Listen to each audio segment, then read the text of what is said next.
Hello everyone, welcome to my mini blog on YouTube. তো আবারও share করছি গতকালকে সারাদিনের একটা মিনি ব্লগ। তো সকালবেলায় ঘুম থেকে উঠেই দেখি ওয়েদারটা খুব মেঘলা ছিল, মানে খুব হাওয়া দিচ্ছে আর গরমটা কমে গেছিলো, সেটা একটা ভালো দিক।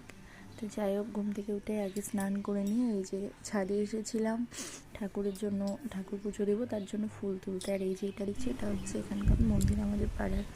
তো তারপরে এই যে যথারীতি পুজোটাও দিয়ে নিলাম। তারপরে মেয়েও ঘুম থেকে উঠে গিয়েছিলো আমার পুজো করতে করতেই। তো মেয়েকেও নিজেই মেয়ে এখন ফ্রেশ হলো, কারণ এখন একটু বড় হয়ে গেছে, তো সব কিছু নিজে করতে চাই। তারপরে ওকে দিয়ে দিলাম খেতে, তারপর আমি আর মা মিলে বসে খেলাম চা। তারপর ঘরের বিছানা, ঘরটা ঠিকঠাক করা, সেগুলোই করছিলাম। আর যারা আমার ভিডিওটা প্রথম দেখছো এখন, তারা প্লিজ আমার চ্যানেলটাকে সাবস্ক্রাইব করে দিও। যদি ভিডিওটি তোমাদের ভালো লাগে তাহলে একটা লাইক করে দিও।